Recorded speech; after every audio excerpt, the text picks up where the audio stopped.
Yoo yaa akkam bultanii kabiyya keessaa kabiyya alaa akkam ooltanii keessummaa qabadhee dhiyaadhee jira. Keessummaan kiyya obbo Alamuu Sokoraa jedhama.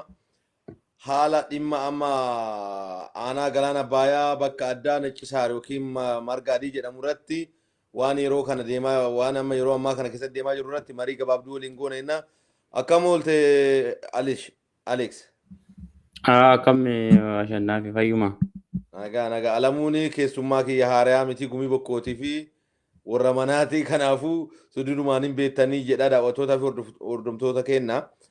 Gaaffii Alamuuf dhiyeessaa. Mee Alex dhiyeena kana keessatti waa'een aanaa galaana Abbayyaa keessattuu marga adii yookiin necci saarii jedhamu irratti xiyyeeffatee wanti deemaa jiru jira gara mootummaa Itoophiyaatiin keessattuu uummata Oromoo Gujii naannoo san jiraatu irratti wanti xiyyeeffatee amma akka hammaa ole itti ololeeffamaa jiruuf achirraa isaan buqqisuuf hojjetamaa jirutti waan argamaa jira waan mul'ataa jiru jira. Isa kana akkamiin duuka bu'aa turte akkamitti ilaaltame? Hayyee Ashannaa fi Galatoomii. Jalqaba waa'een seenaan amma Necci Saarii yookaan marra adii Gujiin jedhuun tuni naannoo san qofa adoon ta'in waa hedduu jira jechuun seenaan dheeraa waan achi keessa rakkoowwan naannoo san turtee fi akkaataa Gujiin jireenyi Gujii achi turee fi akka amma Gujiin achi keessa jiraatu ibsuun yeroo dheeraa fudhata. Garuu gabaabsee wannan jechuu barbaadu naannoon amma Necci Saarii jedhamu tuni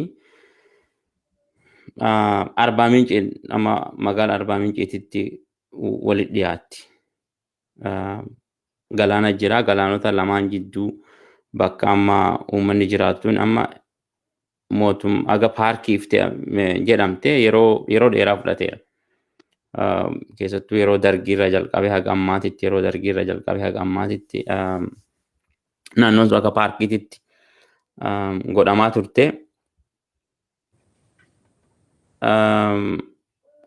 Akka seenaatitti Gujiin naannoo san jiraatu duri lafa amma magaala taate amma Arbaa Mincii jedhamu tana Gujiin madda 40 jedhama jechuun madda 40 jedhee bishaan irraa dhugaa ture. Naannoon tuni dhukkuba amma gandii jedhan ka titichaan yookaan titisaan dabru sanirra gandii san qabdi. Yeroo titichi sun ka'u dhukkuba kana waan daddararsuuf amma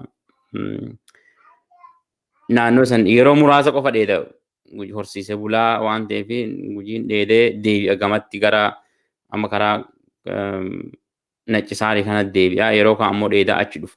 Ammoo akka tasaa ta'ee suutaan godaansi gubbaa gad dhufee amma uummanni sabaaf sablammoota adda addaa amma dabuubiituun lafa san qabatanii magaala teetee lafa amma magaaluma san keessa amma lafa siqaal lafa jedhanu jira. Ka warroota dhufanii qubatanii fi namoota naannoo san jiraatan waliin lollillee uumamee siqalaa akka gadhu hunda Gujii ofirraa dhoowwataa ture jechuun ture. Seenaa hedduu jira jechuun Gujiin akka dhugaatitti jiraataa jalqaba lafa sanitti haga amma ilmi namaa hin jira jedhanii beekanuun uummata lafa sana yeroo dheertuuf jiraataa ture. Garuu horsiisee bulaa waan ta'eef bakka tokkoon taa'u haala qilleensaatiif haala roobaa fi marga jiru waliin asiif achi naannoo san keessa jiraataa ture. Akka tasaa ta'e ammoo warri lafa qubatu ka lafa qotu waan suuta godaanaa dhufee fi lafa san fudhatee jira. Gujiin yookaan Oromoo har'a naannoo amma gamoo goofaata amma naannoo kibbaa waliin jirtu san nuu kennaa lafa teenya jedhee gaafataan jiru. Garuu naannoo ammarra qubatu jecha bakka ammarra qubatu haga magaala Dillaa yoo ilaalta amma magaalummaan Dillaatu gami tokko naannoo Oromiyaa keessa argamti. Meen kaampaasiin yuunivarsiitii Dillaa yoo ilaalte meen kaampaasiin naannoo Oromiyaa keessa argamti yoo ilaalte jechuun Gujii haga Dillaa qofa qubata. Yeroo tokko yeroo sodaan dhuftu magaala san lama kaabineen Oromiyaatii fi kaabineen Dabuubii waliin ta'anii haga bulchaa turanii ture. yeroo dheertuu miti waggaa har'aa 7-8 dura 6 even aga waggaa har'aa 6 durallee yeroo tokko yeroo rakkoo uumamu waliin bulchaa turanii. Akkuma beektu akkuma achi keessallee yoo baate amma aanaan galaanaa amma kiiloomeetira 2 adoon geenne seenta jechuun amma gwaangwaa jedhanii achi maxxanee argama. Uummanni sun horsiisee bulaa yeroo hedduu lafaa horiif toltu faana deemaa yeroo namni baay'atu irraa godaanaa gaddabre. Amma naannoon amma Naccisaar jedhamu tuni uummanni lafa yeroo dheeraadhaaf akaakuu buturoo isaanii itti awwaallatanii lafa tokkoon muka jiru bineensa jiru hunda beekan. Amma qorannoo nama yoo mul'isu uummanni naannoo san jiru waan hedduu waan namoonni barannee jedhan jechuun warri amma saayinsii barate hin beekne caalaa beekan jechuudha. Waan amma indigenous knowledge jennu kana jechuun qorannoo adda addaa dubbisee ilaalee ture waa'ee kanarratti dhimma na laallatullee waan ta'eef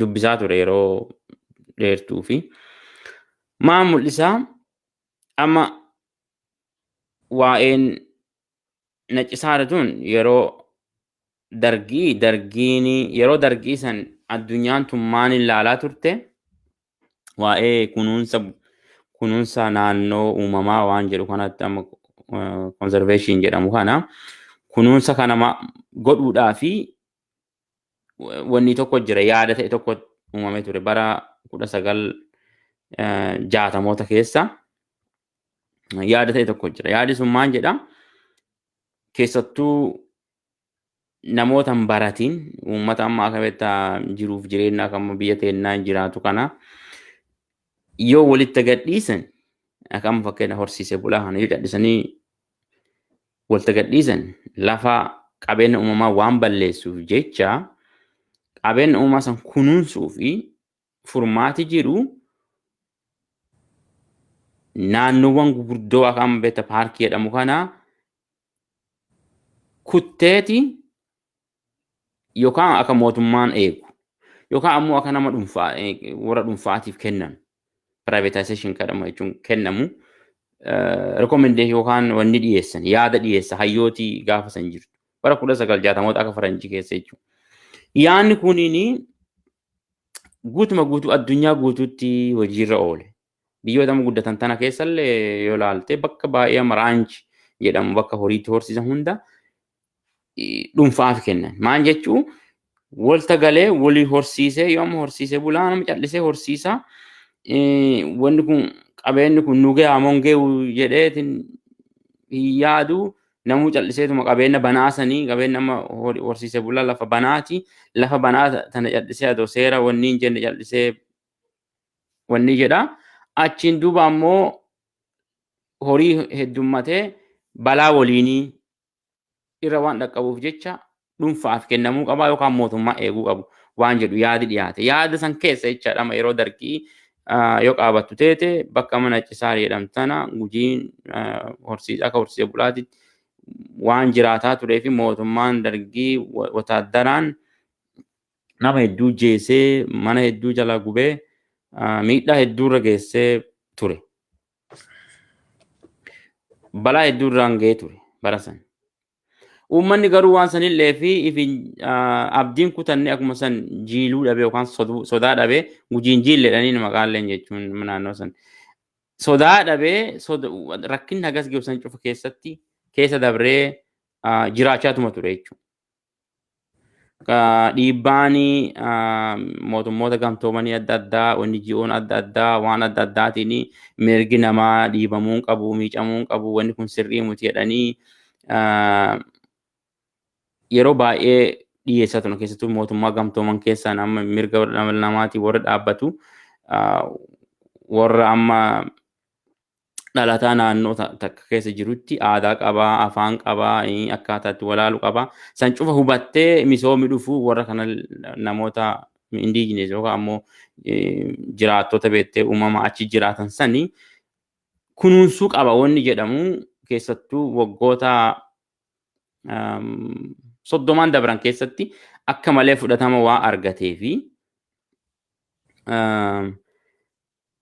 warra amma wayyaaneenis amma mootummaa dabre amma ihaadigii kun illeen tarkaanfii hedduurra fudhatee achi keessaa baasuudhaaf garuu yaanni amma ansiin jedhe ka jalqabaa akka beektaa namni horsiisee bulaa kun yookaan ammoo warri akkuma uumameen jiruu isaa jireenya isaati oofu kuni jal'isee horii horsiisu adoon ta'in ifi beekaa aadaa qabaa maanti nu malaa beekaa qabeenya isaallee kunuunfataa loo isaa marrabisaa isaa kunuunfataa yoo fakkeenyaaf latti takka barbadoofte gara biraatti siqaa yoo bakka takka amma rakkoon takka uumamte gara biraatti wanni jedhaa dheeda kana waliin gahaa bisaan walii qoodaa aadaa adda addaa qabaa isuma qabeenya uumamaa kana balleessuu caalaa hin kunuunsaayyuu baay'een isaanii aadaa qabanii fiddoo qabanii akkaataatti jiraatan beekanii waan jedhamu qorannoon cimaanu keessattuu amma Astroom jedhamti Elinoor Astroom jedhamti namti takka beekamtu hin duute 2007 keessa 8 keessa duute akka malee Nobel Prize addunyaa argatte jechuudha. Nobel Prize irraa argatte jechuudha qorannoo sanirraa. Qorannoo keezii yookaan fakkeenya adda addaa gara 3,000 ol biyyoota adda addaarraa jecha Itoophiyaa dabalate akka namni agartee horsiisee bulaan akka aadaa qabu akka qabeenyi sun akka inni uumamu akka inni badu hundi isaa akka hin feene akka aadaan bulu san cufa mul'isanii misooma hagana achi deemu misoomi jedhamuyyuu nama ilma namaa irratti waan mul'atu waan ta'uu qaba malee qabeenya sanillee ka kunuunsuu qabu akka itti fufu godhu nama ilma namaa waan ta'eef jecha wanni akka paarkii kunillee yoo fudhatte wanni amma akka amma kunuunsa naannoo jedhamu kuni jiruuf jireenya uummataa naannoo sanii hammatuu qaba wanni jedhamu baay'achaa dhufte mirgi dhala namaa eegamuu qaba wanni jedhamu baay'achaa dhufte yeroo wayyaanee keessa yoo qabat attaaten beeku uummanni daawwattoota nallee akka beektu yeroo yaadegee akkuma isa wataaddaratti ergan yeroo dargiitti ergan isa wataaddaratti erganii ilaaleeks kanaan dura adoo achi hin deemne asuma si qabuu barbaadeeti. Fakkeenya dhimma atamma kaaste irratti uummanni sun akka lafa sanii akka mootummaanii fi namoonni jedhan sadoon ta'een warri qoratee baasee akka isaan taasisanu akkuma kana ani atillee ijoollee naannoo tokkooti Gumi Boko taa'anii seera tuman. Gaafa seera tumanuu warri amma baay'inaan innaa dhaggite nuti xiqqoo keessaa wabbaranne jenna malee warri kuni Gumiin Boko tuni seera bosonaa seera bineensaan tunti.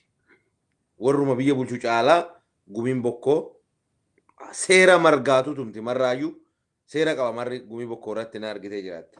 Kana wanni kaasuuf maani qorannoo jaraati ati kaaste saniin waan siifonni ta'u naaf fakkaata. Mee haa ta'u isaan kanaan duras yaaliin uummata isaa achii buqqisuu godhamee ture. Itti sii dabaleeti waan amma jalqabde akka tanaatu fuftu barbaada. Isaan buqqisuuf achi isaan godaansisuuf yaaliin godhamee ture. Yaalii san irratti mana nama 80 gubanii turan. Waraana itti bobbaasanii. Akkasumas bara dargii waraana itti bobbaasanii nama baay'ee bakka sanatti fixee jira. Baay'ee dhumateera. Hin beektaan si'a. Mee isaan kanaan walta qabii waan kana akkamiin laalta amma yeroo kanaa fi yeroo basanitti maalti ture bara dargii sanis bara wayyaanee ama bara bilxiginnaa kana na walta fudhannu akkamii uummanni keenya nagee lafa fiira jiraachuu dadhabee amma itti abbootii qabeenyaa jedhanii nama akka Hayilee Gabrasillaasee Hayilamaariyaam muummee ministeeraa duraanii achi yaa'anii waan godhaa jiranu jira. Isa kana akkamitti hubattame? Amma itti sii dhufa amma kana laala waan gaarii kaaste keessattuu amma waa'ee amma aadaa qaba jettan amma keessattuu naannoo ta'een amma gosti horsiisee bulaa Oromoo qofaa miti gosa adda addaatu jira Sumaaleen garuu akka Oromooti yoo fudhatte amma naannoo ta'een akkaati jette amma Booranaaf Gujii jira Booranaaf Gujii keessa yoo fudhatte amma marraa bisaan jedhanii marraa bisaan kun amma margaaf bisaan kun aadaa qaban akkaataatti dhudhu jira akkaataatti keessattuu lafa hanqina qabdu fakkeenyaaf Boorana keessa yoo ilaalte Booran hanqinni inni qabu inni guddaan marga doontiin bishaan. Bishaan irratti seera cimaa qaba. Seera cimaa seera akka malee saayintifik jechuun saayinsii illee qorattee akka malee sababa qabeessa ta'e fakkeenyaaf bishaan dhiyoo akkaataa qubatu jira akka qubsumaatiin eenyu dura dhuguu qaba. Fakkeenyaaf jabbii loonii xixiqqoo loon xixiqqoo waan re'ee waan bakka dheertuu dhattee hin dandeenye dhuguu jira. Loon bishaan gu'eessaa jedhanii bishaan horii lafa dheertuu deemuu danda'u jedhanii qoodanii bishaan qe'ee jedhanii fakkeenyaaf kan namni qofa akka dhuguu qofaan godhanu jira. Akkuma hanqinni jiru jechuudha. Akkamiin waliin gahee bishaan san agartee herrega qaba herrega jedhanii herrega jechuun beektaa hiikisaa. Maatimaatikaalee jechuun herreganii akkamiin hagam wal gahuu qaba akkamiin bishaan sun qulqullina isaanii eeguu qaban. Waan jedhu yoo ilaalte akka malee waan nama ajaa'iba akkaataan isaan ittiin waan san keessummeessan jechuudha. Akkuma san Gujii keessallee yoo ilaalte Gujiin yeroo hedduu naannoo Gujii keessa bishaan hedduu rakkoo miti. Wanni rakkoo qaba ammoo marra irra rakkoo qaba margi irra rakkoo qaba. Kanaafuu marrarra yoo ilaaltam akkamiin akka dheeduu qaban warri amma wanni jiru karaa lafa amma yeroo horsiise bulummaan itti baay'atu sanii maan godhanii gama kana xanxafatan jedhamu gama kana akka dhiindheen yeroo murtaa'eef gama tokko qofa akka dheeddu. Siigalte horii fooraati jira horii warraati jira ka warraa eessa dheedu ka fooraa ammoo gaman godaana faana gama godaantu jira. Seera qaba wanni hundi tumatanii seeraan bulaa turan jechuun amma seerri sun dhugumatti bakka hunda yeroo ammaa kana jira yoo jettee guutumatti hin jiru. Maaliif jennaan caasaan mootummaallee dhufee walta makamee gama ta'e tokkotti caasaan mootummaa dadhabsiisee jira. Uummanni ammoo moor gara caasaan mootummaa waan gad bu'ee fi caasaan mootummaa faana dhufee jira. Caasaan sun ammoo hagas caalaa bareeche moo miidhagaa dhule kun gaafii biraa waan ta'eef ittiin seennu garuu ammoo warra amma naccisaalee kana dhuun akkuma ati jettu san yeroo amma mootummaa wayyaanee kanallee dhiibbaan kana hin jedhamne dhiibbaan hamtuu irra geggeeffamtee uummata san manarraa gubanii namoota ijjeefaman amma hagaan lakkoofsa hagam beeku namni lubbuun du'ellee hin jira. Mani 80 gubatee gaafas warra amma United Nation waa'ee waa'ee kunuunsa naannoo eegu irratti qorannoo baasee amma Dr. Taaddasee Bariisoo tokko fa'aa qorattoota adda addaa maqaa isaanii hin qabadhu hedduu jira. Qorannoo kana bakka adda addaatti fidanii haala uummanni sun agartee achi keessa hammatamu. Uummata san qofaa miti baasawee jechuun uummanni achi keessa jiru gosa gara saba lammoota gara 8 moo akkas jira ture jalqaba. Sabab lammoota san hunda tarkaanfiirra fudhatanii sodaachisanii achi baasanii Gujiin qofa keessaa hafe. Naannoo san jechuudha. Amma rakkoo lama jira naannoo san.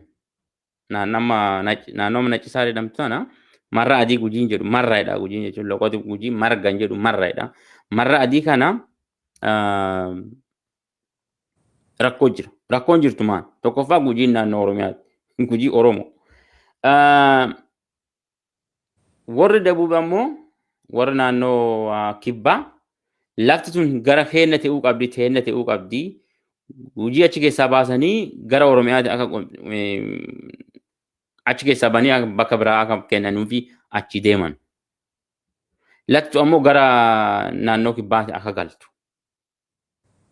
Tokko jecha kuma siyaasa waliin wal qabata. Naannoon tun amma Oromolleen lafti teennaa jetti.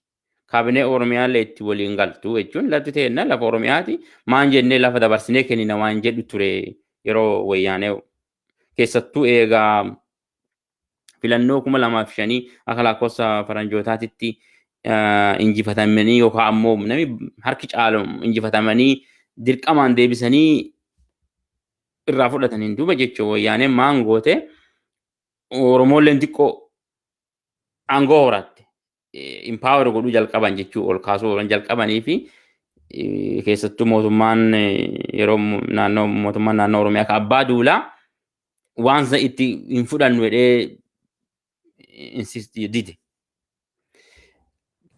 Dabuubilleen hin barbaaddi. Dabuubi maamee barbaaddi amma tokkoffaa isaan achi keessaa baastee ka keessaa baasan kan jedhamu waan lama. Siigal tokko siyaasa. Lama ammoo ilaalcha jalqabaa ka bara 1960mootaa ka addunyaan fudhatte san haga ammaa Itoophiyaa hordofisa waan jirtuu fi haala amma addunyaan keessa jirtu kana ka nama keessa jiru san misooma achitti godhuu barbaaddu. Kunuunsa achi godhuu barbaaddu uummata san waliin goote aadaa fi amantaa uummata sanii ilaalte ilaalcha uummata sanii ilaalte uummata irraa barata isaan ammoo yaada saayinsii kan jiru barsiisa wal simachiittee silaa jiruuf jireenya uummataallee fooyyessite kunuunsa naannoo saniillee ka godhuu qabdu san Itoophiyaa haga ammaatitti ittis amanne hojiirra oolchine. Garuu mallateessaniiran seera addunyaa fakkeenyaaf akkamii akka misooma adda addaa geggeessitu akka mirga namaan tunne fakkeenyaaf kan amma waa'ee laga dambiillee kan rakkaasuu dandeetta. Keessa qabeenyuma uumamaa ka gootu hunda irrattu uummanni naannoo sanii tokkoffaa irraa miidhamuu hin qabu. Lamaffaa irraa fayyadamaa ta'uu qabu. Nuti amma rakkoon keenna rakkoo akka Oromiyaa yookaan Itoophiyaa keessa jirtu fayyadamaa ta'uunis ka fayyadamaatu fayyadamaan taatu. Irraallee miidhamte jecha. Kan amma guddaa rakkoon guddaan fayyadamaa hin taatu. Fayyadamaa amma ta'uun hin yaadamu. Irraa ammoo miidhamta. Misooma waan jedhamee deemu. Amma fakkeenya waa'ee turizimiiti, waa'ee kunuunsa naannoo saniiti, naannoo paarkii saniin kunuunsanidha. Yoo kunuunsite ammoo eenyuuf kunuunsita? Eenyu irraa fayyadamuu qaba? Jiruuf jireenyi uummataa sababa kunuunsa saniitiif miidhamuu qaba moo qabu? Gaafii jedhu. Sunillee ana akka islaama seera mootummaa Itoophiyaatti akka Itoophiyaan seera addunyaa akka adda addaa waa'ee mirga dhala namaa irratti mallatteessitee yoo fudhanne wanni godhuu qabdu yeroo ammaa kana misooma hammataa misooma uummataaf dursa kennu ilma namaatiif dursa kennu people oriented jedhama jechuun ka uummata wayyeessu fooyyessu jiruuf jireenya isaanii ta'uu qaba wanni ati gootu hundinuu. Kun ammoo ta'utti hin jiru yeroo dabrellee hin taane mootummaa amma keessa jirru kanallee amma itti sii dhufe wanni amma argaa jirru amma Addisuu Araggaa waliin Addisuu Araggaa uummata kibbaa waliinii fi Piraayim Ministeerii duraanii waliin ta'anii fotoo ka'anii yeroo isaan waa'ee kanarratti godhan amma dhagarreerra. Akka odeeffamaa jirutti akka uummanni sun bakka sanii kaafamanii bakki biraa kennamtee fi achirraa akka ka'u naannoon sun guutuma guutuu akka kunuunsa jala galtu kunuunsa innaa jennu amma kunuunsa bara durii san jechuudha bara waggaa 50 dura ilaalcha waggaa 50 duraa san jechuudha. Yeroo amma aga ammaati Itoophiyaan bar naannoo amma nu keessa jirru amma uummanni keenya keessa jiru taana naannoo nama hin qabne akka lafa ittiin fayyadaminiif ilaalti bara lafa horsiisee bulaa. Unused jedhame jechuun lafa ittiin fayyadamin jedhe. Yeroo amma qaabattee amma yeroo mellesiifallee yeroo iddoo wanni barreeffamu lafa ittiin fayyadamu naannoo nama Affaartuun naannoon Sumaaleetuun naannoo Oromiyaa baay'ee nama gammoojjiituun akka waan lafa hin qabne akka waan nami keessa hin jiraanneet ilaalamti. Siigaltee kana jechuun rakkoon guddaani. Amma kunini wama duraan ture san itti fufuu argisiisa jecha fooyya'insa adoontiin amma yeroo amma uummanni Itoophiyaan keessa jirtu rakkinni adda addaa keessa jirtu kanatti ka uummanni of dadhabee if yaaddee kana keessatti saamaniiti keessa saamatanii maqaa misoomaatiin uummata san achi buqqisuu yaalii godhuu mul'isa. Kanuma ka mul'atu walumaa galatti. Ulfaadhu yeeme Alex. Mee taateewwan akkasii kana yeroo kana keessatti uummata keenya godhuuf maaf yaalan fakkeenyaaf uummanni keenya bara dargiin dhufee lolee buqqisee jennaan deebi'anii hundumaan lolanii bakka san qabatan isaanis wanni ani quba qabu jechuudha bara dargii keessa wanni ta'e keessattuu namni maqaan isaa eenyu Asaffaa Caboo jedhamu aangoo argachuudhaan yeroo sanatti Arbaa Mincirraa waraana bobbaasee uummata san lolaa baay'ee boodarra garuu waraanni isaa mo'uu hin dandeenye ni mo'atame jedhama. Ammas wanni kun itti fufaa jira bara bilxiginnaa kanallee kun warra bilxiginnaa qubattoota bakkana waan goona jedhaa jira. Hammam dhugaa akka ta'e waa'ee qubattoota jecha jedhu kana gaaffii keessa kenneetuma itti fayyadamna. Qubattoota kana asii geessisnaa jedhan. Qubataa jechuun namni tokko yoo bakka biraatii dhufee asii qubate malee abbaa handhuraa abbaa lafaa ta'e qubataa jechuun dogongora na fakkaata. Yoo jedhamee jiraate jechi kun jechuu kooti. Taateewwan kana maaliif barbaadan yeroo kanatti uummata keenya irratti? Waan siin kaasin jira waan irraanfadhe jechuun waan kana ata yaadde kana waliin wal qabatu. Yeroo Ihaadigi keessa paarkii tana namoota dhuunfaatii fi kaampaanii dhuunfaatiif kennuu fi yaalii hedduu godhani tokko kaampaanii tokko namichi tokko Dutch Neezerlaand irraa akka malee beekamaa tokko ture inni illee kontiraata fudhatee uummata kan akka achi keessaa kaasanuu akka maanii godhan jedhee dubbatee ture. Yaalii yoo godhame uummata tokkoffaa guutuma guututti akka hin jenne kun awwaala abbootii teennaati akaakuu yoo habayyoon teen asii awwaalamanii hin duuna malee asii hin deemnu jedhanii waan ilaalchi isaanii tokko ta'ee fi sodaatanii haalli jiru rakkisaa ta'ee jennaan kontiraata mallatteessisan dhiisee biraa deeme diigee deeme jecha akkasumas humni qaamii mirga dhala namaatiif falma hedduun waan kana irratti hirmaatanii akkasiin dhiise. Akkasumas Afrikaan paark jedhanii paarkii Afrikaa jedhamu sunis akkasuma waliin mallatteessee fudhatiisaaf naannoo tana fuudhee uummata san keessa baasee gara akka fi barbaadan godhiisaa fi yaalanii turan. Siikalee. Sunillee hin taane akkasii hafanii jechuudha. Akkasiin kontiraata mallatteessisanii duubarra diigee biraa deeme namichi warra Afrikaa sunilleen. Amma waan amma nama gaddisiisu keessaa tokko yoo amma jijjiirame hin beeku waan amma aduwaan biyya amma Kanaadaa kanan dhufiniin dura waggaa 5 dura jechuun waa'ee isaanisan beeku tokko maan seeta.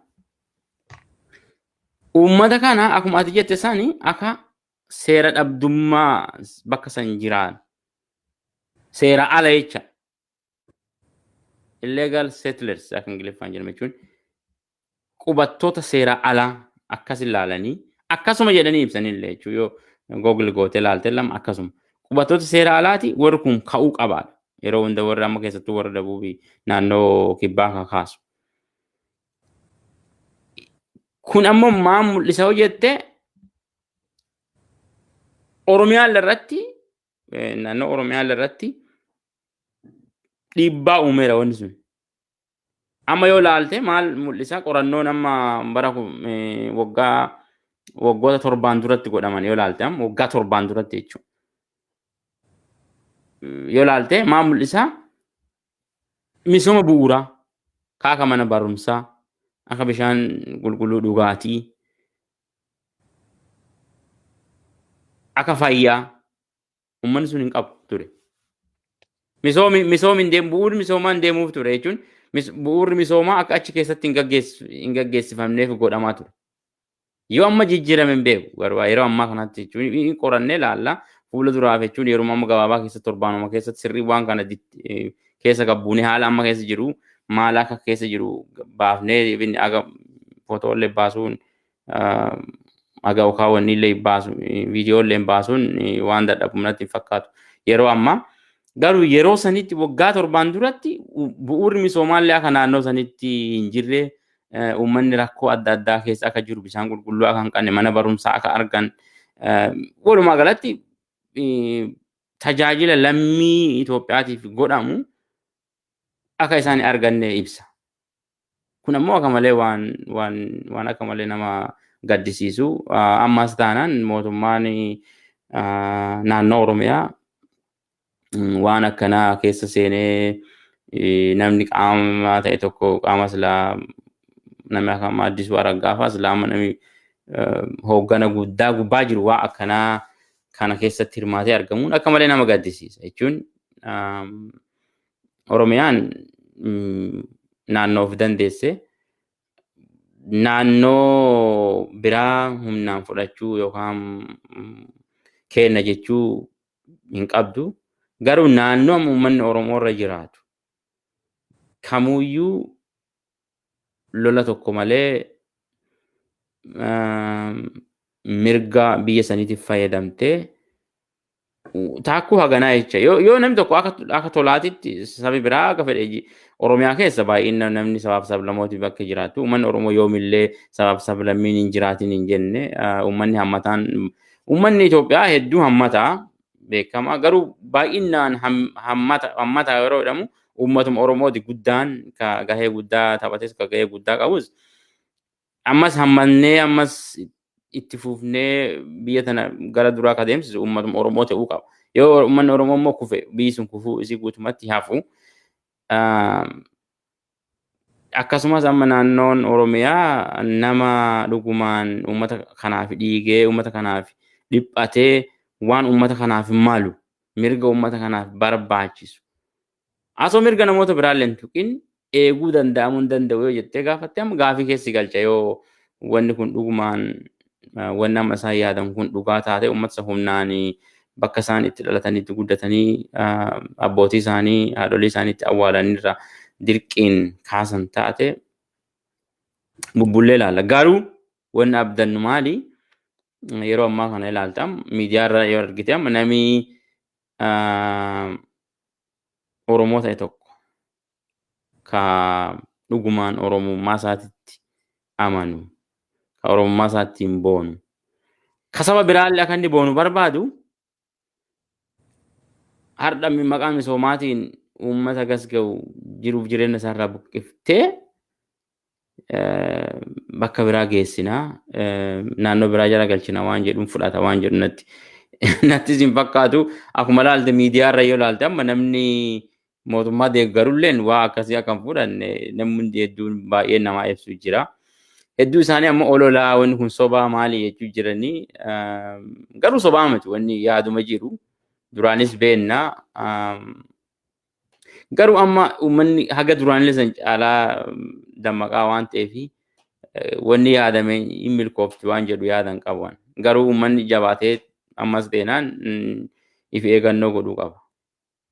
Meetarii addisuun aragaa kanaan dura Ambooratti machaawee teetuu waa ta'ee dhugaa Oromoo haaluuf dhugaa Oromoo awwaaluuf gocha aanolee fi calii calanqoo waa akka tukka'e Ambooratti. Amma immoo irra deebi'ee bakka isaanii argamee lafa Oromoota achi qubatanii kun irra buqqaa safaarii jechuu isaa waan nama qaanessu yoo ta'es waan akkasitti deema.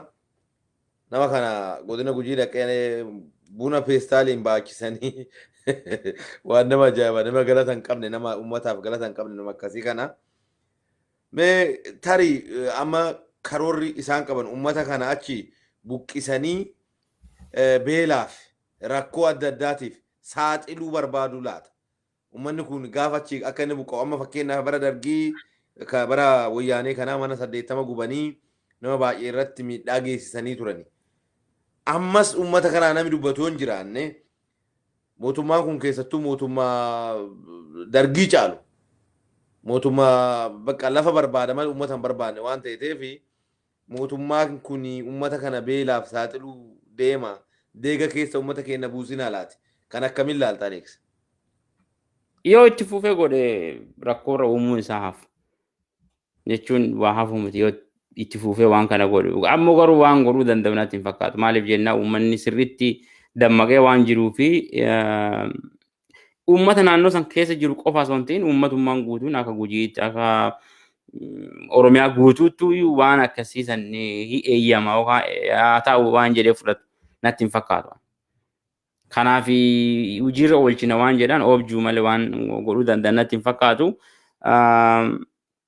Garuu waan nama gaddisiisu jechuun namoonni meebii lamallee sadillee ta'e wanni isaan dhaga'u yoo dhaga'an irraa barachuu barbaadan maani nuti akka Itoophiyaatti rakkoon nuti qabnu tokko keessa waa'ee misoomaallee yoo ilaalte amma yeroo baay'ee namni yeroo misooma yeroo jedhamu wanni namni yaadu waan akka beekta ijaarsa wayii faa waan akka gamoo wayii faa waan akka karaa qofa waan akkasii qofa yaada. Garuu misoomni beektee amma bu'uura namootuma amma jalaa kanarraa ka'uu qaba. Misoomni bu'uuraa jiruuf jireenya uummataa fooyyessuu danda'a. Uummanni akka waliigalaatitti yoo fooyya'aa waan deemini namni murtaa'e qofa fooyya'eef jiruun fooyya'uu hin dandeessu. Misoomni amma lafa murtootti tokko amma argite amma filoosofiin amma Itoophiyaan hordofiisa jirtu filoosofii amma addunyaa hordofuu jirtu waliin qabata. Duuba waggaa 50 waggaa 50 hardhaa kun amma biyya ammaa Kanaadaa amma keessa jiru kana ilaalte amma ati Ameerikaa jirtan Kanaadaa jira. Ameerikaan akkasuma ture warroota amma indigenous jedhanuun dhalataa lafa tanaa sanirratti dhiibbaan yeroo durii isaan godhaa turan yoo qabatte amma keessattuu amma Kanaadaa fa keessatti warra dhalataa ture ijoollee isaanii guutuurraa humnaan fuudhanii mana barumsa bultii godhanii fi kophaa isaanii jecha warri faranjootaa namoonni biraa akkas hin godha ijoollee isaanii barattee haadhaaf abbaggan kan warraa ammoo warri kun duuba hafaa warri kun bakka wallaalaa bineensa irraa adda hin jiru baratuu qabanii jedhaniiti ijoollee isaanii akka isaanii ta'uun qabdu jedhanii fuudhanii ijoollee ta'an bakka tokko naqanii mana barumsa bultii godhanii fi jecha achi dirqii achi tursanii waggaa guutuu ijoolleen sun achi teette achi dirqamaan barsiisanii wanni adda addaa irra geesse jechuun miidhaan dhala namaa adda addaa ijoollee irratti geessisaa turan hagaa miidhaa akka gudeeddaa maanii dhaanichaa tumii isaa cufatti irra geggeeffamaa ture ijoollee san dirqiin mataa isaanii namoota hedduu mental sammuu isaaniilleen haga miidhaman takkatti dhaqqabsiisanii waan isa warri sun waan amma apartheid nama ka South Africa deemaa ture san irraa baratan dhaqanii asii deemanii jecha South Africa dhaqanii best practice yookaan immoo yaalii gaarii waan jedhu irraa gaafas waan nama gurraacha irra godhaa turan achirra godhaan irraa baratanii dhufanii asirratti godhan waan jechuu barbaadu maani akkas godhu Itoophiyaa don jenne ilaalchi amma beektaa namni yoo keessaan bahin lafti takka misoomtu jedhamu kun sigalte yoo namni keessaan bahin lafti misoomtu jedhamu kun ilaalcha duriiti ilaalcha waggaa 50 duraati nama ka misoomsu lafa amma fakkeenyaaf qorannoon amma mul'isu qorannoon qabatamaa mul'isu maal agarsiisa tokkoffaa bineensa naannoo san keessa jiru uummanni gujii kan naannoo san jiru amma tokkoon waa isa haala isaanii beeka bineensa achi keessa jiru ammoo hin adamsu uummati bineensa adamsuun dhoowwa aadaa baddu jedhamee amanama bineensa yeroo isaan nyaatan yookaan bineensa yeroo ati gootu already yeroo bakka oolaan dhufee horii dhabdee carraan biraan jirre namni bakka du'uu malee uuma carraan biraa hafneef qofa horii bineensa adamsita bineensa horii qabdu bineensa adamsuu ammoo horii keetirra miidhaa fidaa balaa carraa badaa jedhamee waan beekamuu fi farra jedhama gujii biratti waan baddu jecha carraa badaa waan ta'eef ijjeertu bineensa san akkanuma lafaa kaatee wanni hin gootu akkasumas bineensa sanirraa amma isaan yeroo kam roobaa bineensi kun rakkoo maanii qaba kamtu rakkoo qaba kamtu itti tolee jira muka kamtu jira muka kamtu badee isaan amma maan jedhanii isuma naannoo nama paarkii sun ka hammaateen akka dur aadaa nutti hin goonu san fakkeenyaaf yoo lafti badde amma yoo isin banxootte fayyadanii amma jechuun lafti aadaa dhabdee akka tokko hammaattu hin gubani amma naannoo san gubanii yeroo gubdeen duuba maan ta'e lafti sun deebitee biqilti. Baariyaatti marga. Yaa amma gubiinsi sun dhoowwaa ture bara durii waggaa 50 dura wallaalaaf guban jedhanii amma immoo kun saayinsiin ajajee lafa gubichi akka malee barbaachisaa akka ta'e saayinsiin proof godhame practice godhamaa jira guban as deemnanii hayyooti meeqaa as deemtee faranjoota amma namni profeesoroota adda addaa dhattee lafa wanni gubti gubichi sun akka malee murteessa amma isaan waan dur aadaa nu goonu san kagama tokkorraa kaanee yeroo gami tokko barbada gama biraa dheennee gama tokko deebi'ee akkasiin kunuunfamu goonu suni nu dhooganii bakka tokko nu dhoowwanii bakka tokkotti nu ukkaamsanii jennaan lafti tun hammaachuu dandeette malee sila lafti tun hammaattuu jedhamee jedhanii dubbatan. Ammallee bishaan dhugaatii ka horiin dhugamu isaan galaanas bishaan sila soogdan hedduun qabne ka horiif tolu kan dhoowwanii bishaan sooda qaba horiin dhugu bishaan soodatti baay'atu. Rakkoo adda addaa rakkoo cimaa keessa jira jechuun qorannoo mul'isu duraanuu jecha. Rakkoo san furuudha sila amma mootummaan nuti amma yeroo sila namni akkuma deemaa dammaqaa dhufuun keessattuu waan na gaddisiisu yeroo ammaa kana namoonni akka amma aangoorra jiran kun jechuun namni aangoorra jiru yeroo ammaa kana Dr. Abiy irraa jalqabeeti warri isa jala jiranu warra yeroo wayyaaneellee turan. Namni ture kuni waa barata silaachirraa hagam akka rakkataa hagam akka sobi nama rakkisu hagam akka mootummaa abbaa irree ta'uu rakkoo akka uumu. Hagam dimookiraasii dhabuun gaagama biyya sanii akka fidu hubatanii arganii waggaa soddoma jechuun milaalimati waggaa 27 jechuun waggaan 27 waggaa xiqqoo miti. Namni waan san keessa bahee tokko tokkoon laalee rakkoon dimookiraasii dhabuu akka Itoophiyaa xiqquma kuffistee biyyi zeeroon ta'in jijjiirama wanni jedhamu haasawa Dr. Abiyyiitiin abdii uummanni horee isa faana gad deebi'e san waggaa 30 namni waan baratin abdiin irraa godhachaa ture akka nama ta'e tokko nama dhuunfaa lammii Itoophiyaa tokkotti namni kun waan hagana ga'u barate irraa muuxannoodha barumsa guddaan muuxannoodha. Barumsa kilaasii seentee PhD daladdee maasterii daladdee caalaa wanni guddaan muuxannoodha jechuudha. Muuxannoo ati keessa turte. Namni kun muuxannoo waggaa 27 argeera. Akkasumas ammoo namni kun baratee illee akka PhD cufa deemee jira. Dhagartee gad deebi'ee rakkoo Itoophiyaan keessa turte. Akka duraan turre sanitti hin deebinu waan jedhu abdii qaba ture. Yoo xiqqaate gara dimookiraasummaa uummanni akka filatee nama barbaaduun bulu akka namni wayyaa qabu namni beektee wayyaa qabu namni wal caalaa akka ilaalchaatii fi akka kutatee garaadhaan uummata kana dalaguu qabu biyyi tun fooyya'uu qabdi. Akkuma jedhu akkuma walirraa wayyaa qabu beekumsaanis fedhii wasirreessuuti illee namni walirra caalaa akkuma sanii namarra fedhii waan sanii qabu dandeettii qabuun beekumsaan ogummaan akkuma wal caaluuni wal dura bu'ee biyyaa fi bakka jiru jijjiiruu qaba. Abdiin guddaan an qaba jechuun amane jalqaba waan fakkeenya gama kiyyatti kanarraa ka'eeti. Namni kun ogummaa waggaa muuxannoo waggaa 27 idaatee barumsa sadarkaa san dhaqqabe. Akkasumas biyya alaalle deemee muuxannoo adda addaa sekuuritii cufa keessa seene rakkoo akkana jirtu ta'amma akka malee biyya tana akkana goote tana keessa gad deebi'ee seena waan jedhuan objuullee of jedheen beeku. Garuu akka tasaa ta'e waan nama gaddisiisu sadarkaan nu amma keessa jirru biyyi kuftee biyyi maanii ta'e nam kufne jechuun kufne amma kufaatee amma kufti wanni jedhamu haafeedha amma kufneera already kufnee keessa jirra. Amma namni uummanni warri rabbi amanu rabbuma kadhatiisaa fi maanii godhiisa malee sadarkaan amma nuti keessa jirru akka malee rakkisaa. Yeroo ammaa kana garuu wanni akkanaa wanni akka amma naccisaarii uummata san kaasuu kun fa'aa maaliif jennaan ka duraan buqqa'ee uummanni Itoophiyaa keessaa namni buqqa'e namni beela'e namni rakkate miliyoonota hedduu sanuu amanneetiin fudhannee rakkinni akkanaati jira namni haganaa rakkateera dhugaa. Biyyi Itoophiyaa mootummaa Itoophiyaa humna hin qabu nama kana gargaaruudhaaf qaami garuu addunyaa humna hin qabaa gargaara karaa ittiin gargaartan kan kunoo karaan kana namni rakkate kana jettee karuma sanuu argisiisuu dadhabuu isaaniitti akka malee nagaddise jechuun nama rakkate nama beela'e nama miidhame dhalaa gudeedamte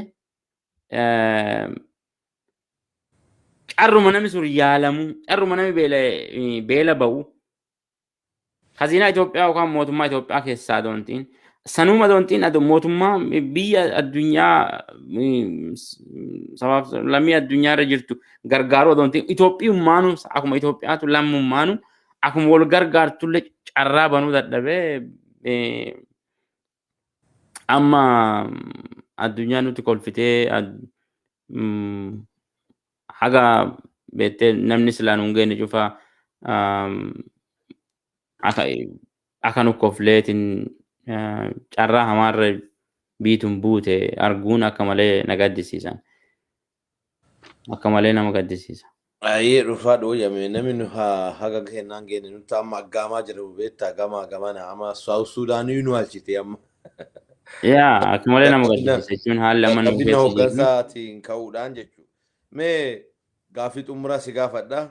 yoo mootummaan kun didatee uummata kanan buqqisa jedhee itti seenu teete uummanni maal tolchuu qaba? Kaadiree godina Gujii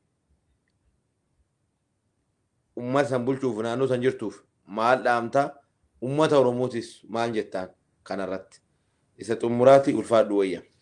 Diddaadha. Wanni biraa wanni gootu hin jirtu yoo karaa dimokiraatawaa ta'ee fi karaa dhugaa qabeessa ta'een wanni tokko hin dalagamne seera biyyittiiti ala yoo wanni dalagamu hundi karaa seeraatiin karaa ifa qabeessa ta'e wanni dalagamu yoo dalagame hin fudhatta. Yoommoo waan fedhii fi dantaa uummata Oromoo irratti nama tokkollee maaliif hin ta'in jechuun haqi yoo nama tokkollee irratti haqa dhabdummaan dalagamee namas akka haqa dhabdummaan suni uumamne yoo ati qabsooftee yoo hin didin aadaati wanni hundi sigaltee badiin tokko wanni dalagamu wanni badiin tokko dalagame akka har'a nurraan dhaqqabne uummata biraarra dhaqqabe yookaan ammoo gosa biraarra dhaqqabe yookaan ammoo saba biraarra dhaqqabe lakkii nuti ofirra deebinee teennaa jettee boru lasirra dhaqqabu. Uummata gaafiin hin jiru. Fakkeenyaaf amma yoo fudhatte jalqaba lolli Itoophiyaa keessatti yeroo amma mootummaa Abiyyi kana ka jalqabe namni du'uu ka jalqabe eessaan jalqabe? Wallaggarraa jalqabe Gujiirraa jalqabe. Har'a hoo Oromiyaallee fixee naannoo biraallee bakka hunda dhaqqabe jechuun haqa dhabdummaan bakka tokko yoo uumante bakkuma sani qabdee yoo bishaan ittiin achumatti ukkaamsite achumatti haqarra barbaaddee waan san argitee sirreessite malee gaafa ati cal'istee ilaaltee maan nagalchaan keessa hin jiru anaan dhaqqabne ati jette karaa itti jalaa baanuun hin jiru. Karaa itti jalaa baanuun hin jiru jechuudha. Rakkoon amma Itoophiyaa galte tana meebii namni akka naannoo Gujii fakkeenyaaf naannoo Wallaggaa fa'aa naannoo Beshangul warra uummata jiraatu fa'aa qaama keessattuu Matakkal keessa jiraatu fa'aa yookaan naannoo Tigraay fa'aa agas miidhame amma qaamaan hin jiru yoo jettee yoo yaadde malee garuu namni miidhamin Itoophiyaa keessatti amma miidhaa rakkoowwan deemsisanii namni miidhamin kan abbaan qabeenya qabullee kan qabnellee miidhamirraa wal caala akkuma irra wayyaa ta'u haa ta'u malee namni miidhamin waan jiru natti fakkaata. Akka diinagdee walii galallee miidhama akka dhuunfaallee miidhaa hedduu jira. Kana namni irraan baratiin yoon baratu danda'a. Haqa dhabdummaan eenyullee hin dhiiftu. Turtee bulti malee suutota dhufti malee hanqinni haqa dhabaa hanqinni seera dhabdummaa jiraannaan yoomillee nama hundi miidhama. Kanaafuu warra naannoo san jirtanus ta'ee namni bakkeessallee jirtanu mirgaa keessan hagan akka dabarsaniin kennin. Yoo dadhabdellee namni tokko mirga kenna eessifachuu hin dandeenyu homaa gochuu hin dandeenyu jettee ta'uu hin barbaachisu. Lola warra gale moo'ee konkolaataadhaanii kanaafuu waan dandeettii ofirraa qolachuun dirqama. Keessattuu maqaan Gujii achi jiru Gujii Injiilleedhaan jechuudha. Injiil wajji jedhamu maybe namoota naannoo biraa I think nama hedduun hin beekan fakkaate. Yaa miidhamullee miidhameedheetiin sodaatee hafu jechaadha. Injiil jechuun never surrender no surrender jechuudha. Sigaltee kanaafuu injiilu uummanni jechuun hindu'a malee jechuun achirra jirti wanni hedduu namoonni dubbatanuu qorannoo hedduu jira waa'ee uummata sanii. Kanaafuu uummanni mirga isaatiif falmachuuf duubatti hin deebi'u. Kanaafuu namuu yoo seenaa fi balleessuu barbaadan malee faana dhaabadha. Mirga uummataan tuqinaa uummataaf dalagaa uummatarra dalaguu adoontiin. Xumurte? Kanuma dhaama yaa galatoom. Ulfaadhu wayyame allee wajjedhee asirratti wajjechuun barbaada. Uummanni sun uummata ani waan naqunname tokko jira. Gizee waa'ee Arbaa Minci deemeeti maal naan jedhanii ani akkana deemee lukaan deemuun hin deeminii naan jedhan maal ennaa Gujii jiraa naan jedhani. Ani Gujii waan ta'eef anuu mataan kiyya warra Oromoo Gujii tokko as jiraa naan jedhani nan rifadhe maal godharree namaa jedheen. Maali waan itti bu'anii balaa waa'ee Asaffaa Caboo kana fa'aa isaanumaan nattame anaan beekanu isaa eenyu kan ta'e. Iddoo waraana itti baname beektaa dho'anii ofirraa deebisanii waraana abbaan kamuu itti bane jedhanii natti himanii uummata san baay'ee dinqisiifadha.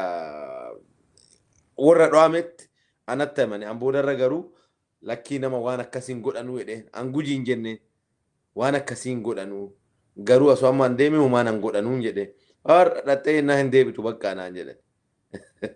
Maaliifi uummanni suni bineensota salphifumaatessaa akkana warri naannoo sanii naan jedhe. Kanaafi uummanni keenya ka'ee firraan falmataa garuu akkuma bara durii kaan iyyi dabarsiin jiraachuu qaba jedha uummata keenya keessatti maaliifi walii birmatuu qaba jedha uummanni keenya walii birmatuu qaba uummanni godina gujii lamaa walii birmatuu qaba uummanni Oromoo uummanni Arsii itti dhiyaataa itti birmatuufi qaba Booranni Oromoo guutuun ka'ee walii birmatee walirraa yoon qolanne garbummaan hamaan uummata san beelaarraallee akka buusaa jira buusuu akka isaa buusuu danda'anus beekamuu qaba jechuun barbaada.